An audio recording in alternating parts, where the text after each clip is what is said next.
จะคอยเป็นนาฬิกาจะบอกเวลาเธอทุกวัน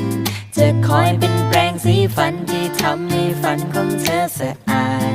จะคอยเป็นผ้าห่มจะคอยเป็นหมอนข้างจะเป็นทุกสิ่งทุกอย่างที่ทำให้เธอนั้นอุ่นใจจะคอยเป็นคนดูแลเวลาที่เธอนั้นไม่สบายจะคอยอยู่เคียงข้างกายส่งไลน์บอกเธอว่าฝันดีจะคอยเป็นบอดี้การ์ดจะยอมเป็นตัวประหลาดแล้วฉันจะไปตลาดไปซื้อผักกาดมาผัดให้กินแบบนี้เธอชอบไหม